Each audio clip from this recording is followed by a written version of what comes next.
so we'll get to it. Healthy habits to manage stress and promote well-being. As Lydia said, I'm Lisbeth Overton, registered nurse. And let's see why this won't let me go to the next slide. Okay, so this is my promise to you. I'm going to provide you with some science about the nature and the physiology of stress, a little fun and some relaxation, and of course, tips and tools to help you and your loved ones navigate this journey of life with more ease and grace. Okay, but why am I qualified to chat with you about holistic stress management? Well, I have a lot of experience with humans and human behavior. I've been a nurse for 24 years. I'm also a certified yoga and yoga nidra teacher. I'm also certified in holistic stress management. And I have 2 Bachelor of Science degrees. One is in nursing and one is in sports fitness management. And I have helped thousands of patients and clients with their deepest healing through connecting with their inner divine wisdom. So we're going to have some fun. So clearly, like Lydia was saying in the beginning, stressors are absolutely in high supply. All you have to do is open your social media, look at the news. Of course, the stressors that we all have within our circles and our homes and our families and our health, there is definitely no short supply of stressors. Here's the thing though, times of change and uncertainty absolutely magnify our stressors. So what I want to show you is that not only can you just coexist with stress, but I want to teach you some tools that you can actually thrive. Okay, I see the chat. I'm just going to check this. Okay, perfect. Welcome everybody. Okay. So the thing about you, and I do have some notes. So thank you for bearing with me. Some of these I'm going to need to read. So the cool thing is the whole of you. You are a super special human. You are one of a kind. And there are certain things that only you can know, feel, and describe. There are also things that cause stress for you that only you can understand and identify. But here's the thing, you are so much more than just your physical body and your mind. You are an energetic spiritual being having a human experience. So I just want to let you know, we are going to be talking to all parts of you this evening and to all of your magnificence. So you can't necessarily predict what life is going to throw your way, but ultimately you are the one that gets to decide how you navigate all the speed bumps and the miracles along the way. So I want to begin this presentation with a quote from one of the most resilient humans I have ever known, and it's Viktor Frankl.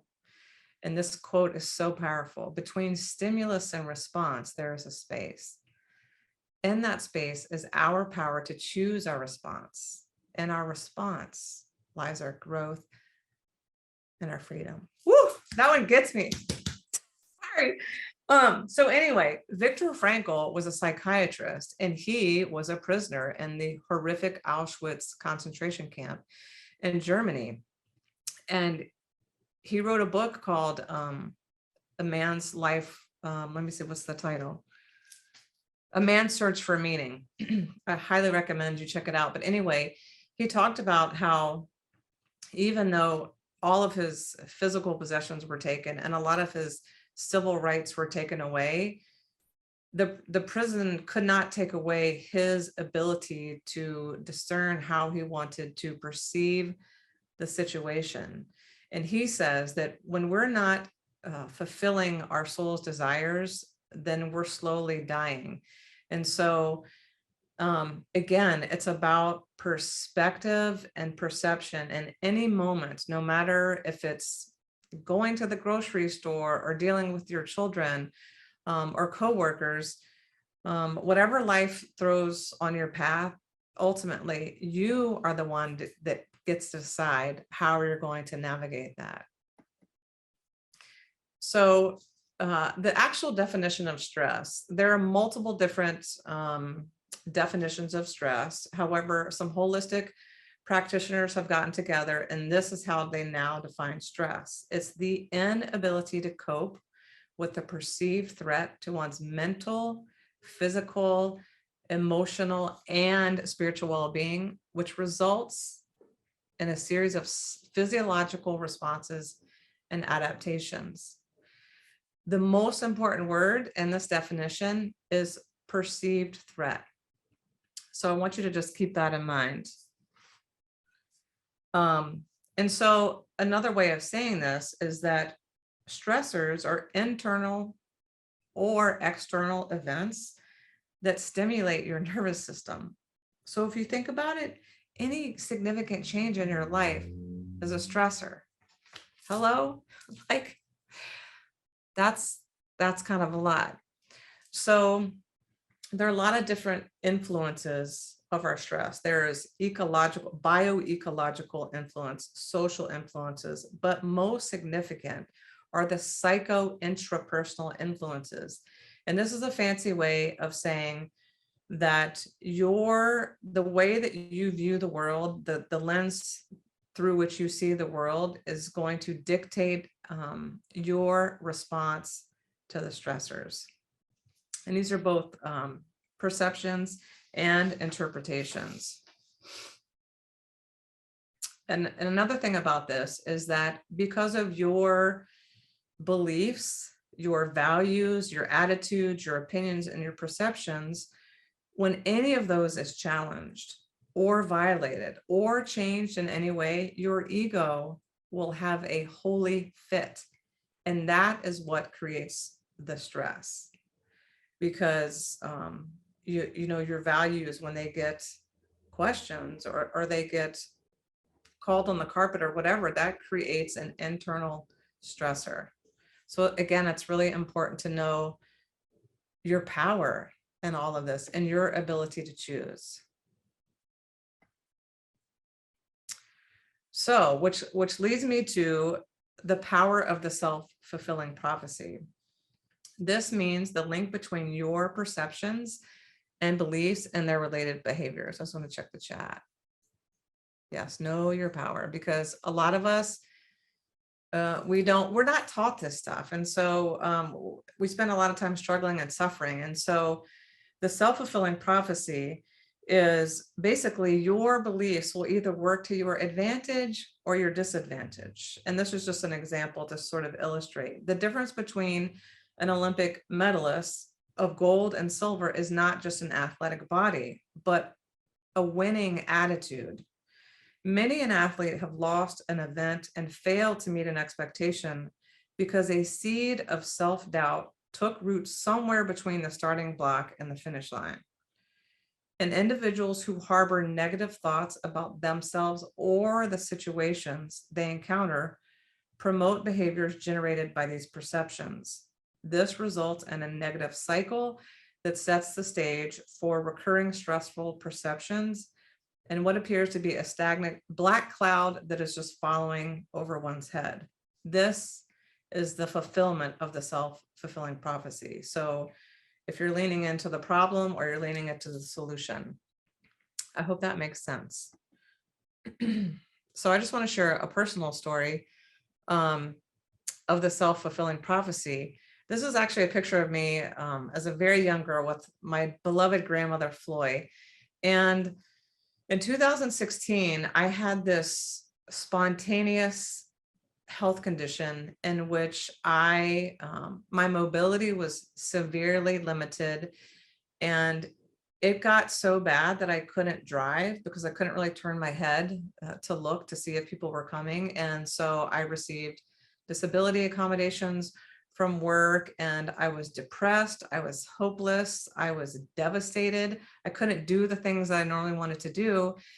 And I was trying to get rid of this condition. I wanted to just get rid of it because it wasn't helping me.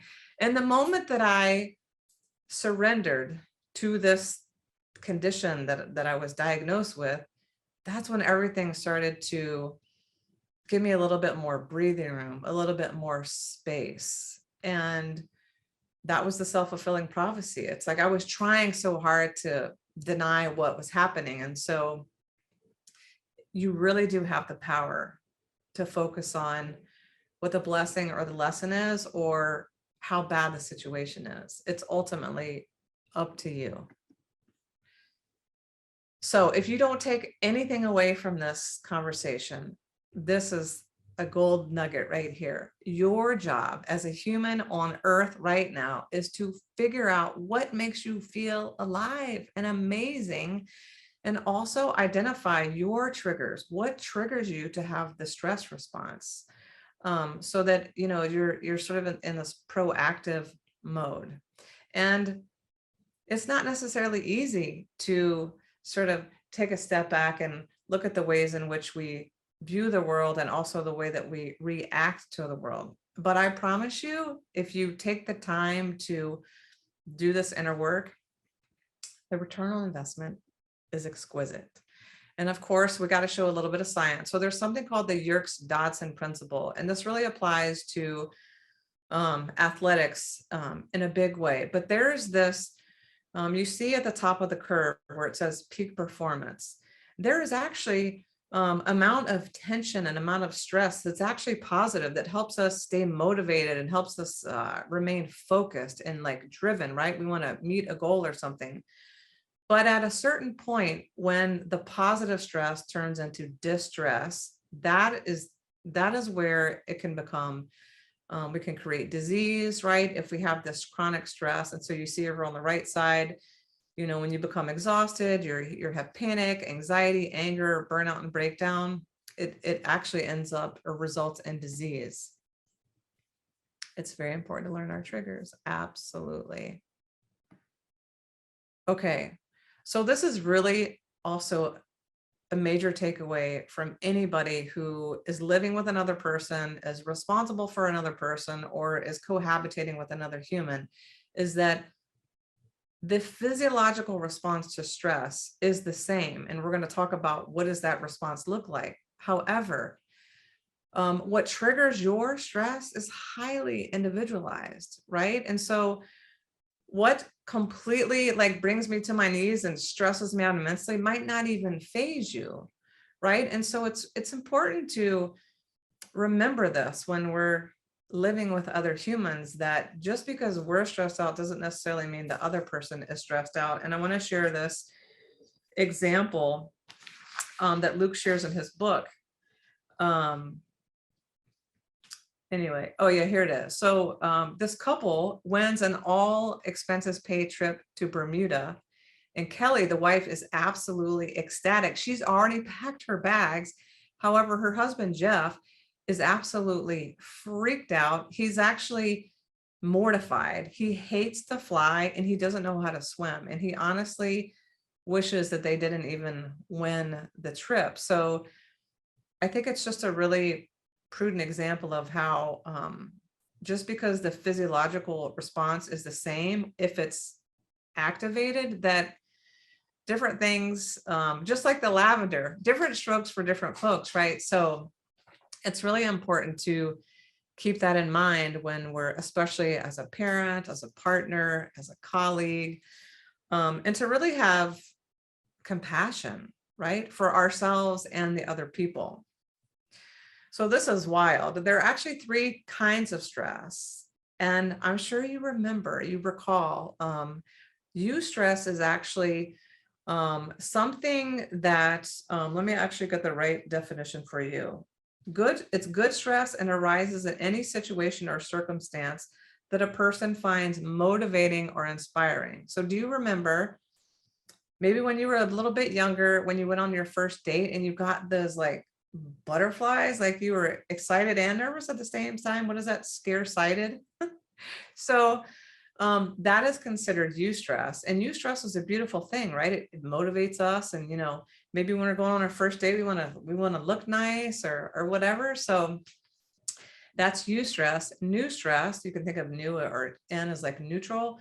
New stress is let's say you receive some information, it doesn't really like affect you one way or the other. The example that's given is let's say you hear about an earthquake in Taiwan, and you don't know anybody who lives there, you're not connected to that. And so it doesn't really like move you in one way or another or cause stress. Okay, distress is, of course, the unfavorable or negative interpretation. Here's the kicker. Let me start over. Distress, the unfavorable or negative interpretation of an event, real or imagined. This is the power of you and the thoughts and doing the internal work. Just a thought alone can trigger the stress response. That's extraordinary. And when you know these things, then it's very helpful. An event, real or imagined, to be threatening, that promotes continued feelings of fear or anger. So I didn't know that there were 3 kinds of stress. But anyway, okay, so let's talk about the actual, this is very fascinating, just sort of the history of some of this stuff. So the stress response is, of course, referring to what Walter Cannon, a Harvard physiologist, discovered in 1914. And the way that he discovered it was he was working with animals. And so the actual 4 stages of the stress response are, so you receive a stimuli, or the animal receives a stimuli, maybe with your sight or your sense of smell, or your, you see or know something, and then your brain has to decide, and the second stage, is this a threat or not? And if it's a threat, your body will start to kick into the stress response, and we're going to go into that in a minute. And then the third stage is the body stays activated, aroused, or keyed up until the threat is over. And then stage 4 is, hopefully, the body returns to homeostasis, balance, a state of physiological calmness once the threat is gone. Let me make sure I didn't miss anything from here. What was very interesting is that you've heard the term fight or flight, and of course there's freeze. We're not going to go into a ton of detail on that, but the fear, what he noted in the animals was that mainly this was coming from fear and aggression, because the animals wanted to protect, territorial, they wanted to protect their space. And so that's why they wanted to fight, like, hey, you're not coming over here and our turf and taking over. And so that's why they would fight. And the fight or flight response is kicking in to either help you defend yourself, protect yourself, or to help you run away. And so the other thing that Walter Cannon noted was that the thing that would make them want to hide was fear. So we have both, speaking about feelings and emotions, fear and aggression.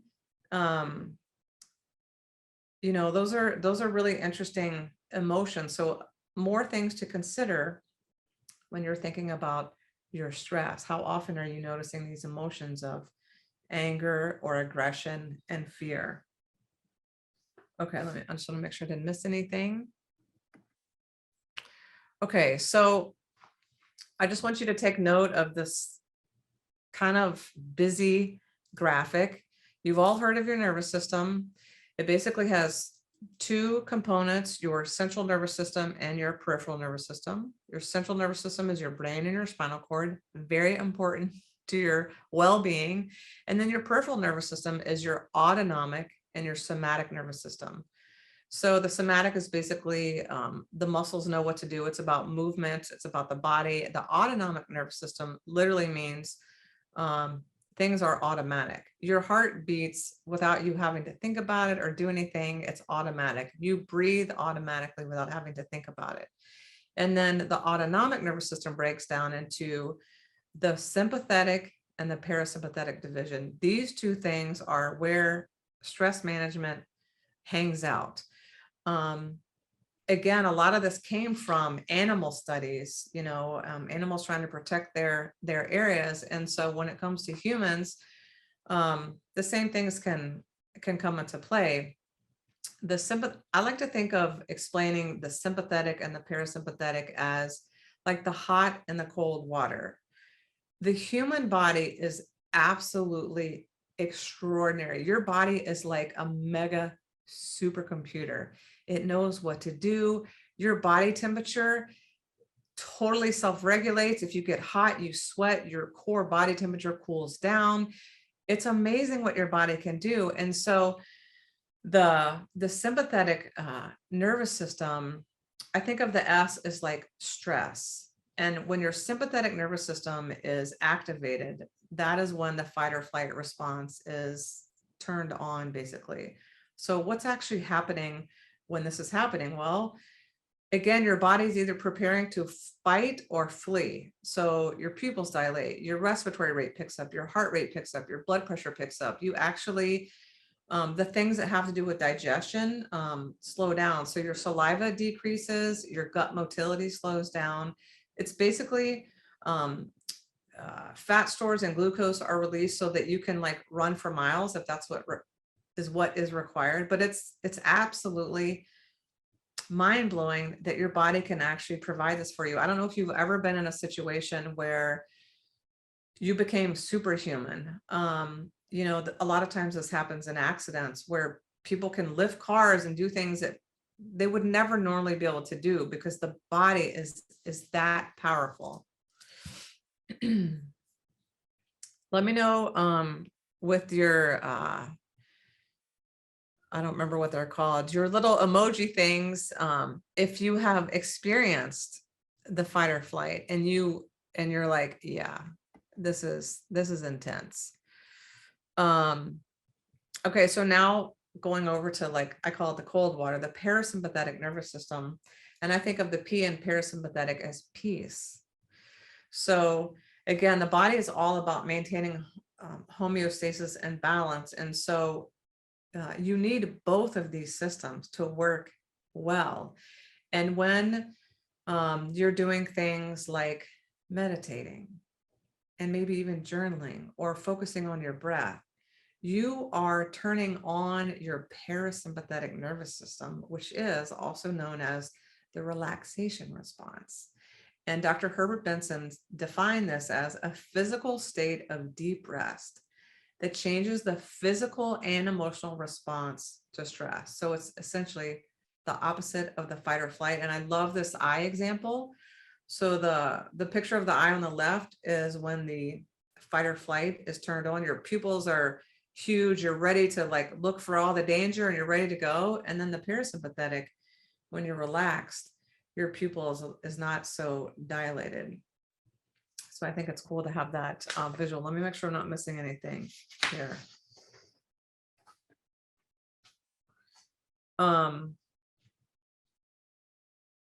You might have heard the parasympathetic nervous system referred to as that as when we rest and digest. I mean, the body has got to be able to have some times where the parasympathetic nervous system is turned on, for sure.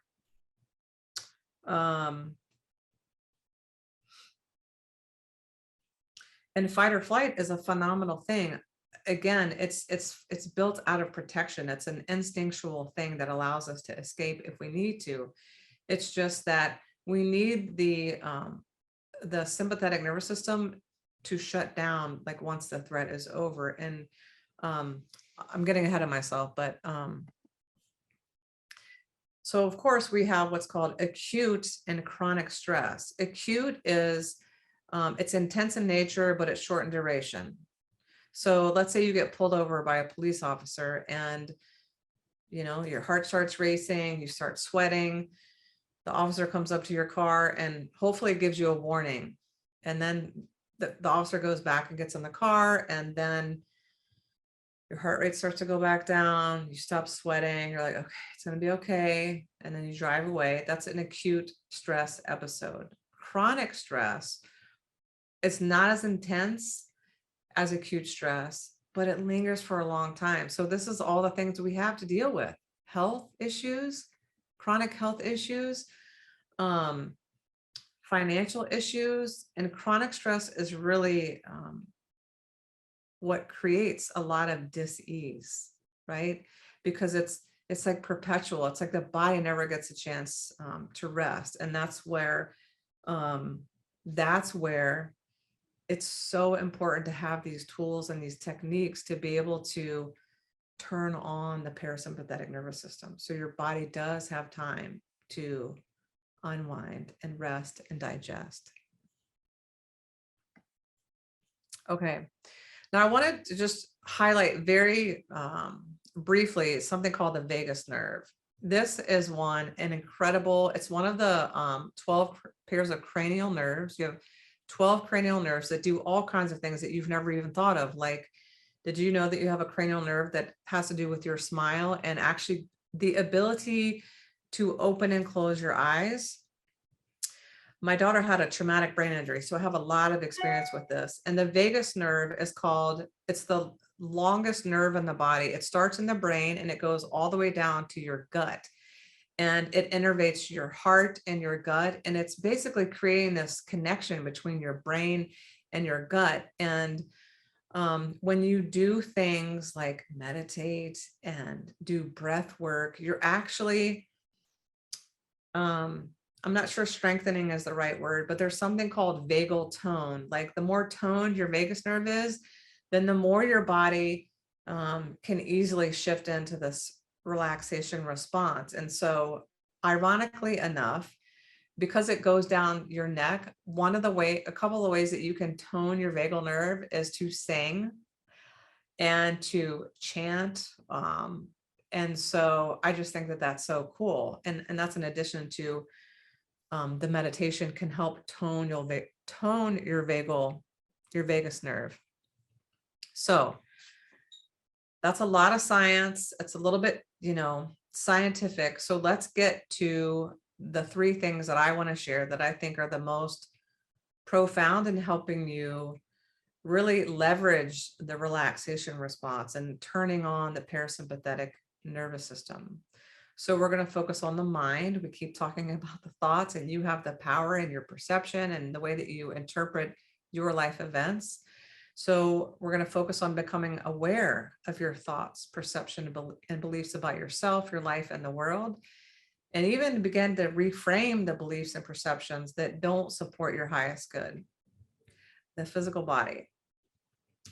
Specifically, we're going to look at sleep, nutrition, and movement. Those are huge and difficult for some people. And spirit, focusing on connecting to your spiritual nature and nurturing that aspect of yourself through none other than nature, as Lydia was talking about, and in the water, right? The elements, prayer, and journaling. I'm just going to check the chat. Yeah, singing. I knew you would love that, Lydia. I'm singing. Okay. And plus kids, kids love to sing, and adults could do it more often. Okay, so the mind. So this is I'm offering basically a solution and a practical application, a tip for each of these three categories. So becoming curious about the nature of your thoughts and giving mindfulness a test drive. Have you ever thought about your thoughts before? You have lots of them, actually. Let me share this with you. John Kabat-Zinn is the founder of mindfulness-based stress reduction. He's a physician, University of Massachusetts. In the 1970s, he found that when patients would practice mindfulness for 8 weeks, the parts of the brain that were used to do menial tasks on a computer, like match this with this or this with this, it required less effort on the brain to do activities like that just after practicing mindfulness for 8 weeks. And so he defined mindfulness as awareness that arises through paying attention on purpose in the present moment, non-judgmentally. I have something I want to share from that.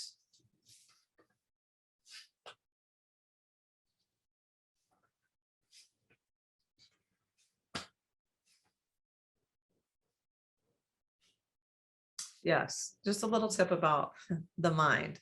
It's awesome. Did you know that you have at least 6,000 thoughts a day? And 80% of the thoughts that you had today were the exact same ones you had yesterday. And about 80% of your thoughts are negative in nature. It's just literally the nature of the mind, which again is why it's very powerful work when you can start to look at your thoughts. And if we come from a mindfulness description or definition, it means that you, another word that we use is you're becoming a silent witness or a silent observer to your thoughts. And so a lot of times when people are learning to meditate, they feel like they're failing because they have thoughts. And it's not to have no thoughts, it's to become a witness to your thoughts and not judging them or beating yourself up because you had this thought and that thought and this thought, and your mind is just doing what it was so beautifully designed to do. So my tip for you in the mindfulness category is to test drive this thing called cognitive restructuring. Basically, it's looking at your thoughts and deciding, okay, so I'm having this thought. Let me just explore that. And you can start to identify maybe thoughts that tend to be more on the spectrum of negative, or maybe more like on the victim side of the spectrum. Once you have an awareness of that, then you can start to play around with, well, if this were more affirming or more helpful or healthful, how could I say this instead? Because your emotions are very powerful tools to let you know how you're doing. Because if you're feeling frustrated, hopeless, depressed, it's usually because, like what Viktor Frankl talked about, when we're not living in alignment with our whole being, why we came here, it feels icky. It doesn't feel right because that's not why we came here. And so it's always important to acknowledge your feelings, the crappy ones, the sucky ones, and allow them to be. It's kind of like when I had that physical condition, I wanted it to be gone. And there's a saying, what you resist persists. If we keep burying the anger or the frustration, it's just going to rear its ugly head somewhere else. So it's so important to be a compassionate observer, especially when you're first starting out. There's no way you can screw it up or do it wrong, which is, as a recovering perfectionist, that is what I needed to hear. Let me check the chat. Silent observer. It's a beautiful thing, for sure. The body really loves it. Okay, so now we're actually going to do a little practical mindfulness relaxation. So it might be most helpful if you're sitting upright, but if you're lying down, totally will work either way. So check out the woman in the picture. She's got, this is actually a mudra. A mudra is when you do symbols with your hands. This is called Anjali mudra. So your hands are together. So go ahead and put your hands together and place your feet on the ground. And then sit up nice and tall. Just maybe give a little rock side to side of your hips. And if it feels comfortable and safe, you can go ahead and close down your eyes. And you have your hands in this Anjali mudra prayer pose.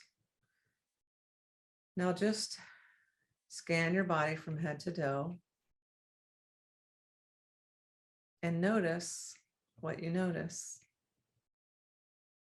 Scan for physical sensations. Then you can scan for emotions.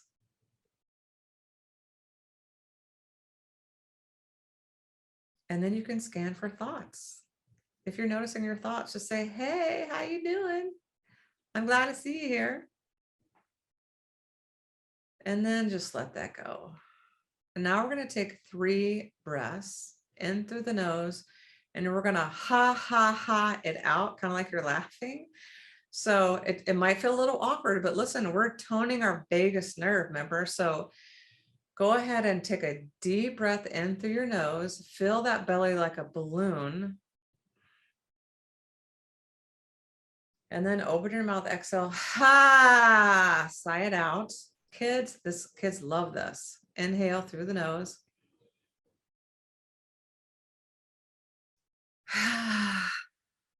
Sigh it out. One more big inhale through the nose.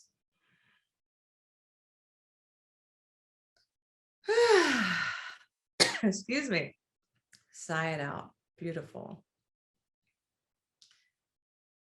Excuse me. Now take your hands up to your eyebrows.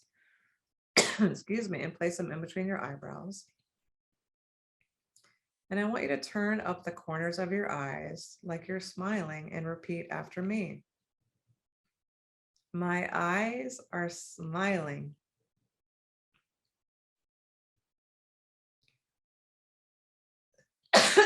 Beautiful. Now bring your hands down to your lips. Turn the corners of your lips up into a smile and repeat after me. My lips are smiling. Beautiful. And now down to the heart. Rest your thumbs on your sternum and turn up the smile on your heart, in your heart, and repeat after me. My heart is smiling. Beautiful. Now we're going to do it again. 1, 2, 3. So bring up to the brow. Turn your eyes, smile with your eyes and repeat. My eyes are smiling. Down to the lips. Get that smile going and repeat. My lips are smiling. And down to the heart. Smile from the inside out and repeat. My heart is smiling.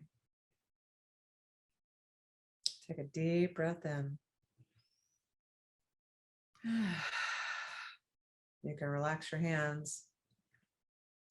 And before you open your eyes, if you have your eyes closed, notice what you notice.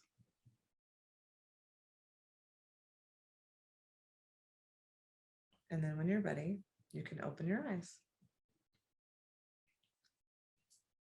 Beautiful. Thank you for participating in that.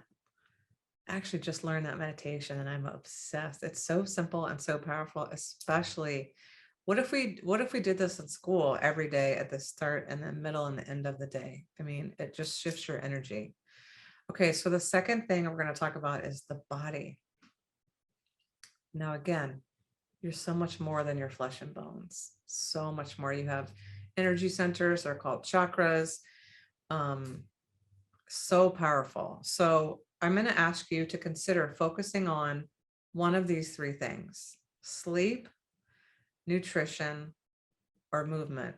A lot of times when people are trying to change, they do too many things at once and then they get frustrated, right? So we're going to let this be simple. We don't need more stress, we need less. So sleep. Adequate sleep is crucial to rest, regeneration, and well-being. To sleep well, you need to establish healthy routines that signal to your body that it's time to wind down for sleep. For the parents, right, and the group, it's very easy for us to establish rituals for our children. You know, we feed them, then we bathe them, and then we maybe read them a story, or maybe we do a little baby massage, or maybe we sing to them. Why do we do that? We do that to cue to them. They can't talk when they're babies. We're letting them know it's time to wind down for sleep so the body is prepared. You know, we have these things called circadian rhythms. If you live in a place where there's either no light or it's light all the time, it kind of messes with your circadian rhythm.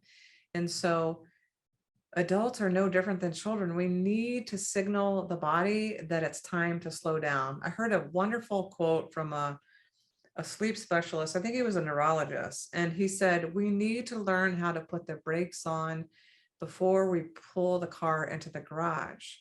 Because what do we do as humans? We go billion miles an hour all day, and we're all on the technology all the time. We're multitasking. And then we think we're going to get in the bed and turn out the light and somehow go to sleep. I mean, let me hear from you in the chat. Sleep does not come easy for me. So I really have to get serious about these rituals so that my body is like queued up for rest. So yeah, let me hear from you in the chat. Yes, right? And a lot of times, honestly, for a lot of people, sleep is actually something on your to-do list. I can remember when my son, who's going to graduate from high school in 3 weeks, um, you know, you're supposed to sleep when your baby sleeps. It's like, no, but I got to get all the things done. And it's like, oh, dear. It's so important to honor our sleep. And one thing I want to share with you about sleep is that, so you have these things on your DNA, the end of your DNA called telomeres, and they're associated with aging. And so when we don't get good, restful sleep, we're actually shortening these telomeres. And so basically speeding up the aging process. I mean, I just turned 50 and I have no interest in speeding up the aging process in any way, shape, or form. So I have very strict rules and boundaries about protecting my sleep. Basically, another way to think of not getting restful sleep is, you can imagine your brain is like a garbage site. And every day, because you're inundated with information, you can think of those as like tabs open on your computer and your brain. You have all these different tabs open. And at night, when you're sleeping and getting good REM sleep, all those tabs are kind of like the garbage is being taken out to the dump, wherever it goes. And it's being cleared. And so you can process and assimilate all the stimulation you had all day with your mind. And so if you're not getting good sleep, that garbage doesn't get taken out to the dump and it's backing up. And that's what shortens the telomeres and speeds up the aging process. So just a little tidbit, if it wasn't serious enough for you, you really need to get sleep so your body can rest, regenerate, digest. So here are a couple of tips. Oh, does somebody need something? Maybe not. Okay, so this is just a list of some tips. We all know clutter, that beast.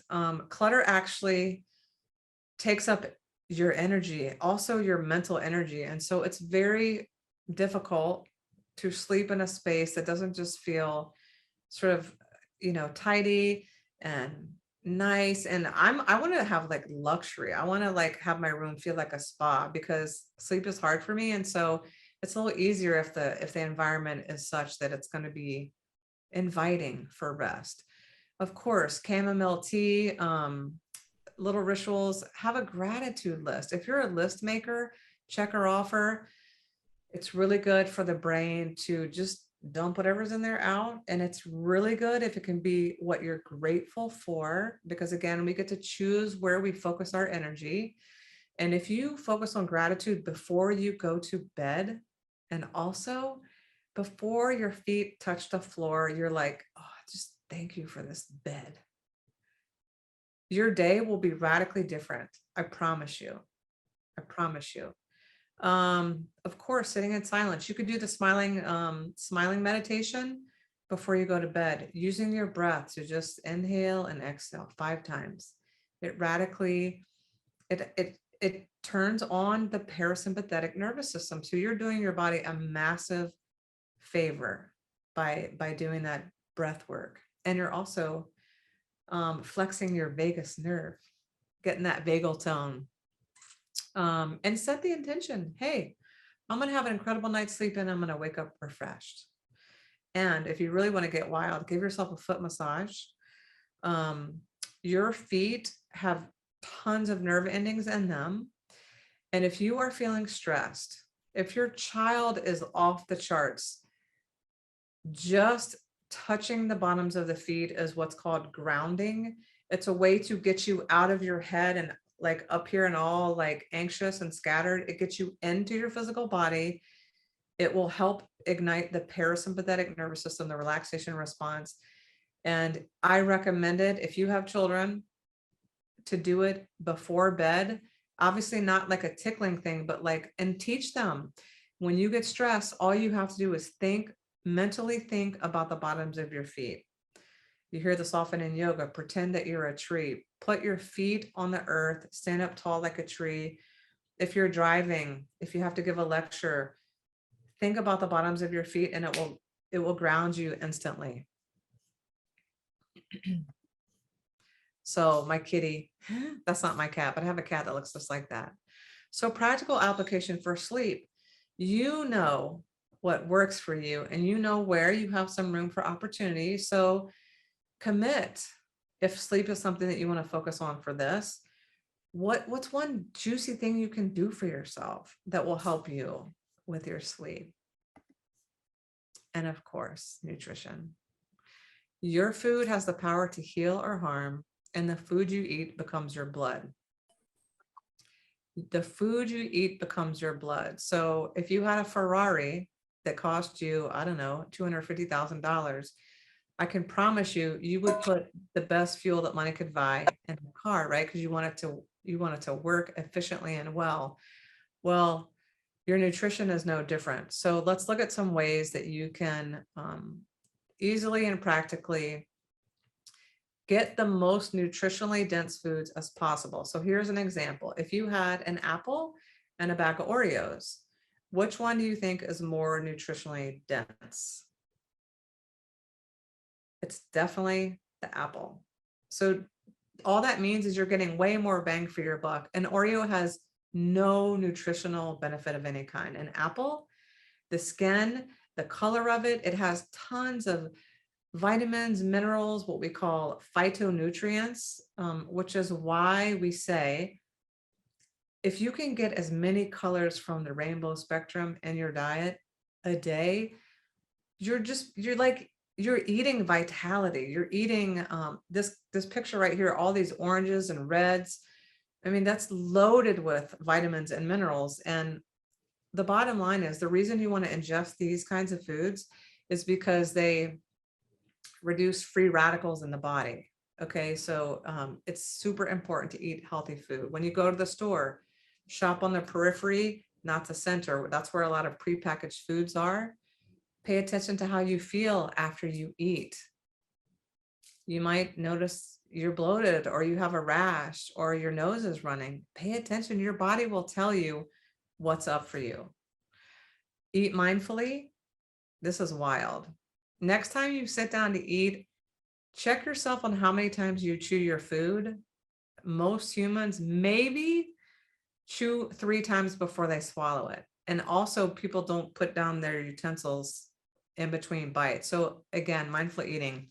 Offer a blessing for your food. Okay, so what's one thing that excites you about supporting your nutritional intake?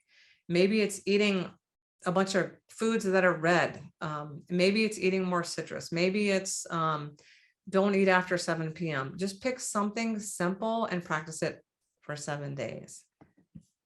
Okay, and movement. Your body was designed to move every single day.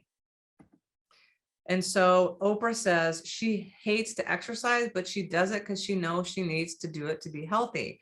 So set the intention, move your body for 15 minutes a day. If you can do 30, amazing. Even if you have to do 5 minutes here, 5 minutes there, just get the movement in and get your kids involved and do something that you love. I don't care what it is. It can be dancing, karate, tai chi, yoga, and qigong are phenomenal sciences that promote relaxation and kick in that parasympathetic nervous system.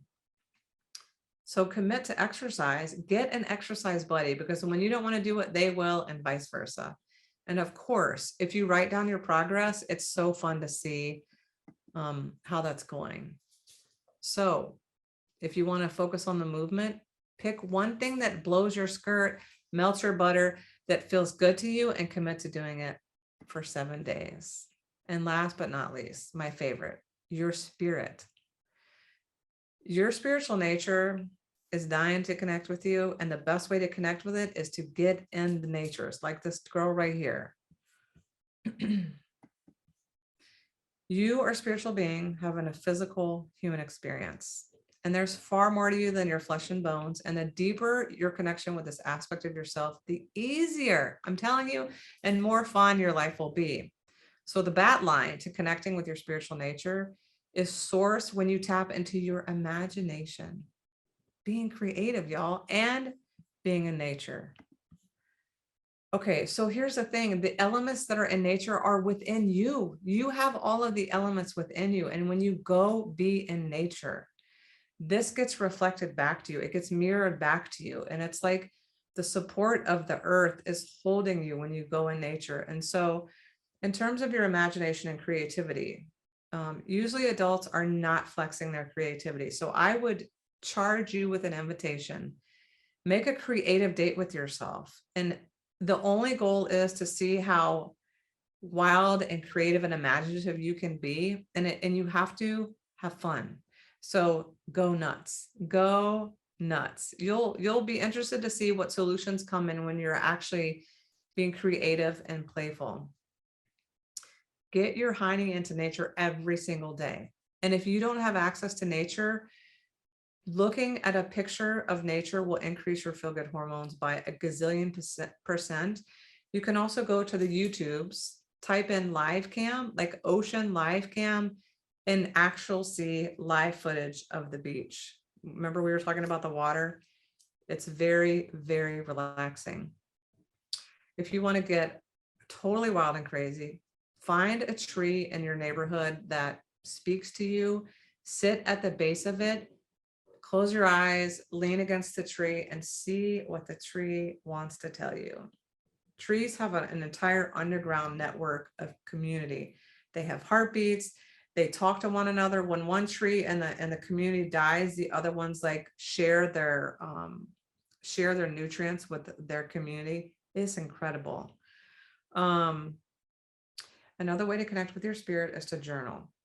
We talked a little bit about gratitude. You can begin each morning with an affirmation. I am blessed. That's it. Super simple. Okay. I know we're running out of time. Okay. So I also have some for the practical application for your spirit and for creativity. I did a project and I want to invite you to do the same. It involves a jar, water, and glitter. Are you ready for this? This is so cool. Okay. So I'm going to shake this up. The water represents your mind and the glitter represents your thoughts. So if you haven't meditated, if you're completely stressed out, your thoughts are going to be all over the place. But if you become an observer, you give yourself compassion, grace, and time, eventually they start to slow down. They start to settle.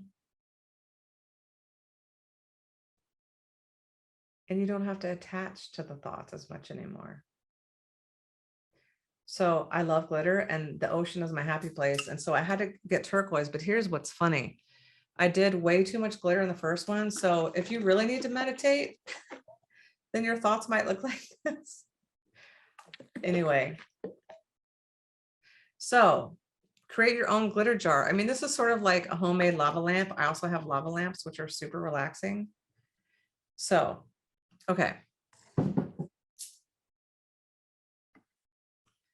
Beautiful. So of course we have time for a question and answer or feedback. I just want to say thank you for your energy, your time. I know you could be a million other places and I want to acknowledge you for showing up. So thank you. Thank you. I trust there's going to be something in here that serves you in a way that you might not even know right now. And it might show up in 6 months from now. So just trust in what the universe is going to offer for you in that regard. I am sharing a couple of awesome resources. We live in the tech age, so Headspace and Insight Timer, free meditation, relaxation apps. Insight Timer, I'm actually a teacher on, and I have some meditations. I would love to share the link with you. I'll give that to Lydia. Mental health, of course, Happify. NAMI Hearts and Minds, of course, NAMI is the National Association of Mental Illness, incredible organization. I was hoping that they had an app. This is just the link to their page. It's a fantastic resource. Of course, for exercise, MyFitnessPal, and nutrition, Fujicate. So I believe that, and this is just my contact information. If you want to get in touch,